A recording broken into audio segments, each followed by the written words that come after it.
Pernahkah kalian merasa iri melihat orang lain yang tiba-tiba kaya raya, punya rumah mewah, mobil mahal, dan gaya hidup serba wah?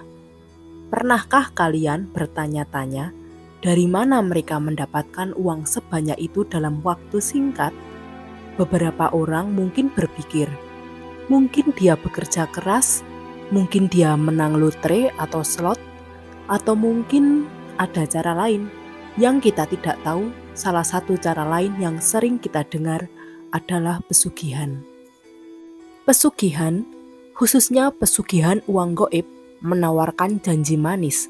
Kekayaan tanpa batas datang begitu saja seperti disihir. Hanya dengan ritual tertentu, uang akan muncul di hadapan kalian seperti hujan yang tak pernah berhenti. Namun, apa yang jarang orang bicarakan adalah harga yang harus dibayar. Tidak ada kekayaan yang datang tanpa konsekuensi, apalagi jika kalian memperolehnya dari kekuatan goib. Kali ini, saya akan membagikan sebuah kisah nyata tentang seseorang yang tergiur dengan pesugihan uang goib.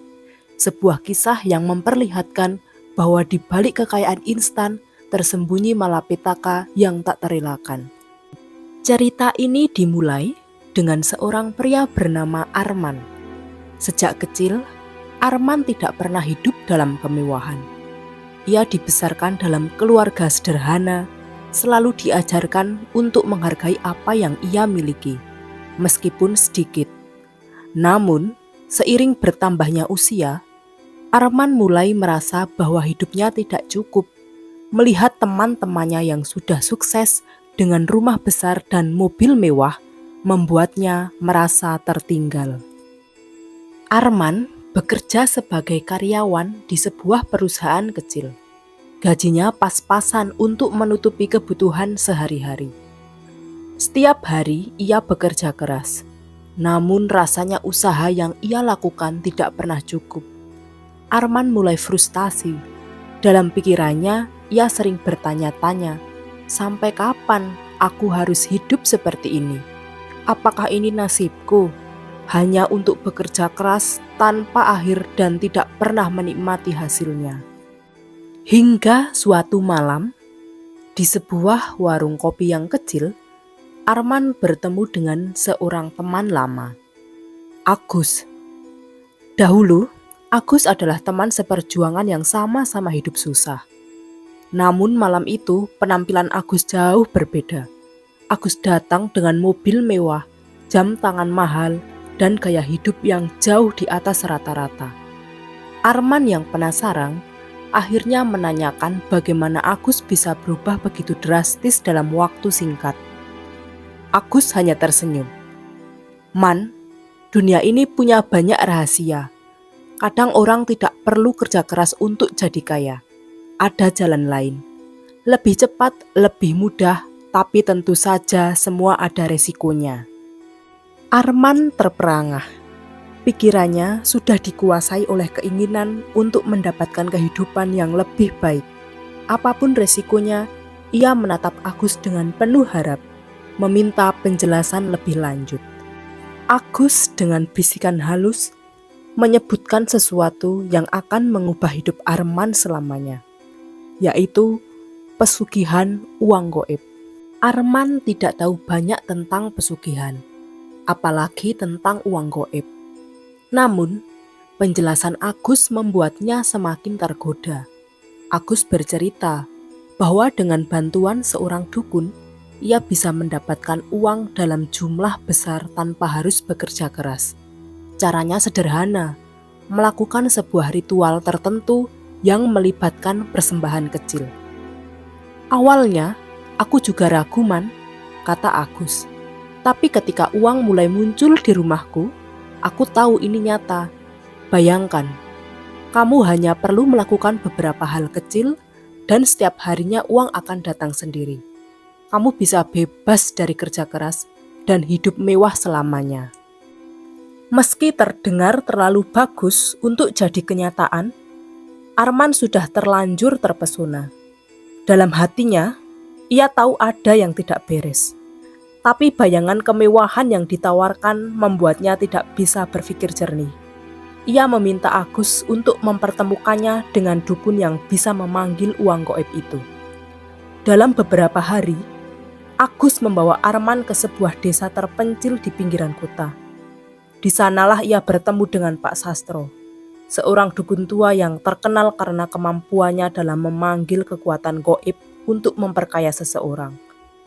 Di rumah kecil yang gelap, penuh dengan bau kemenyan dan lilin yang menyala, Pak Sastro menyambut Arman dengan senyuman misterius. "Kamu sudah siap, Nak?" tanya Pak Sastro dengan suara serak. "Jika kamu ingin kaya, ada harga yang harus dibayar. Uang gaib tidak datang begitu saja. Mereka datang dengan ikatan. Dan kamu harus ingat, ikatan itu tidak bisa diputus begitu saja." Arman tanpa berpikir panjang mengangguk. Ia rela melakukan apapun untuk mendapatkan kekayaan yang ia impikan selama ini. Ritual pesugihan itu ternyata tidak serumit yang dibayangkan Arman. Pak Sastro hanya meminta beberapa sesajen sederhana, seperti beras, bunga 7 rupa, dan beberapa ekor ayam. Selain itu, Arman harus memberikan sedikit darah dari jarinya sebagai tanda kesepakatan dengan makhluk gaib yang akan mendatangkan uang. Dengan mantap, Arman mengikuti semua instruksi Pak Sastro. "Uang akan datang dalam 7 hari, ujar Pak Sastro. "Kamu tidak perlu mencarinya. Uang itu akan menemukanmu. Tapi ingat, jangan pernah abaikan suara-suara atau bayangan yang mungkin datang bersamaan dengan uang itu. Itu bagian dari kesepakatan." Awalnya, Arman tidak terlalu memikirkan peringatan Pak Sastro. Baginya, yang penting adalah uang. Dalam 7 hari, seperti yang dijanjikan, hal-hal aneh mulai terjadi. Arman mulai menemukan uang di tempat-tempat tak terduga. Di bawah bantal, di dalam laci, bahkan di kantong jaketnya. Setiap hari, jumlah uang itu semakin banyak. Dalam waktu 1 bulan, Arman sudah bisa membeli rumah mewah dan mobil sport. Kehidupan Arman berubah total. Ia tidak lagi pusing dengan masalah keuangan. Ia mulai hidup dengan penuh kemewahan, makan di restoran mahal, membeli pakaian bermerek, dan menikmati hidup yang dulu hanya ia impikan. Namun, seperti yang Pak Sastro katakan, uang itu datang dengan bayangan. Malam-malam yang dulu tenang mulai berubah menjadi mimpi buruk bagi Arman. Pada awalnya, ia hanya mendengar suara-suara aneh, seperti bisikan halus yang datang dari dalam rumahnya. Suara itu semakin lama semakin jelas. Kadang terdengar seperti suara rintihan, kadang seperti tawa yang menyeramkan. Awalnya, Arman mencoba mengabaikannya, menganggapnya sebagai halusinasi. Namun seiring waktu, gangguan itu semakin sering muncul. Suara-suara itu menjadi semakin keras, dan tidak hanya terdengar di malam hari. Di siang hari pun, Arman mulai merasakan keberadaan sesuatu yang tidak terlihat. Barang-barang di rumahnya tiba-tiba bergerak sendiri. Pintu yang terbuka dengan sendirinya, jendela yang tiba-tiba tertutup, dan perasaan bahwa ada sesuatu yang selalu mengawasinya dari kegelapan. Arman mulai ketakutan. Ia mencoba menghubungi Agus, namun temannya itu mulai menjauh. "Itulah konsekuensinya, Man," kata Agus ketika akhirnya mereka bertemu lagi. "Aku juga mengalami hal yang sama. Tapi ini bagian dari kesepakatan.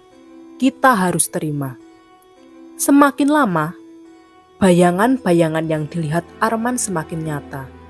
Setiap kali ia merasa sendiri, bayangan hitam itu muncul di sudut matanya. Pada suatu malam, saat ia sedang tidur, bayangan itu berdiri di samping tempat tidurnya, menatapnya dengan mata yang menyala merah di tengah kegelapan. Arman terbangun dengan keringat dingin mengalir di wajahnya. Ia merasa terjebak tidak bisa melarikan diri dari malapetaka yang semakin mendekat. Arman mulai kehilangan kendali atas hidupnya. Kekayaan yang dulu ia dambakan tidak lagi memberikan kebahagiaan, melainkan ketakutan yang mencekam.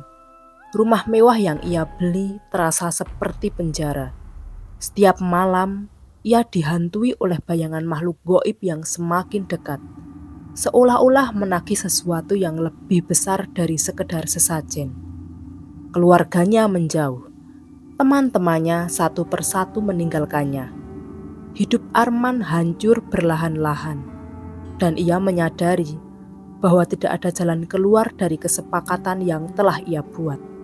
Pada akhirnya, makhluk yang memberikan kekayaan itu menuntut harga sebenarnya, yaitu jiwa Arman. Pada malam itu, ketika Arman tidak lagi bisa menahan teror yang terus-menerus menghantuinya, bayangan hitam yang selalu membayangi hidupnya kini berdiri tepat di depannya. Wujudnya semakin jelas, sesosok makhluk mengerikan dengan mata merah menyala, tersenyum dingin. Tanpa bisa bergerak, Arman hanya bisa menatapnya dalam ketakutan yang mencekam. Suara dari makhluk itu terdengar dalam bisikan mematikan. "Waktumu sudah habis. Ini adalah harga dari kekayaan yang kamu terima." Di tengah kegelapan malam, teriakan Arman menggema, namun tak ada seorang pun yang mendengarnya. Keesokan harinya, ia ditemukan tidak sadarkan diri di rumahnya. Orang-orang melihat kekayaannya yang dulu begitu menakjubkan, kini berubah menjadi debu. Semua barang-barang mewah yang ia miliki hilang begitu saja. Arman kehilangan segalanya, termasuk dirinya sendiri. Uang gaib yang dulu menjanjikan kemewahan ternyata membawa kutukan yang menghancurkan segala yang ia cintai. Bukan hanya hartanya yang musnah, tetapi juga kedamaian dan kebahagiaannya. Akhir hidup Arman menjadi peringatan bagi siapa saja yang tergoda oleh kilauan palsu dari pesugihan. Teman-teman, cerita Arman ini bukan hanya sekedar fiksi atau dongeng, tapi menjadi cerminan dari godaan pesugihan yang sering kali membuat kita lupa akan akibatnya. Memang, di dunia ini kita sering tergoda oleh hal-hal yang menjanjikan kemudahan, kekayaan instan, keberhasilan tanpa kerja keras. Tapi selalu ingat, apapun yang terlihat terlalu bagus untuk menjadi kenyataan, pasti ada harganya. Tidak ada yang benar-benar gratis, terutama jika melibatkan kekuatan yang tidak kita pahami. Pesugihan dalam bentuk apapun, termasuk uang gaib, tidak hanya menjerumuskan kita ke dalam ilusi kekayaan, tapi juga membawa malapetaka yang jauh lebih besar. Apa gunanya harta yang datang dengan mudah jika di baliknya kita kehilangan kedamaian, keluarga, bahkan diri kita sendiri?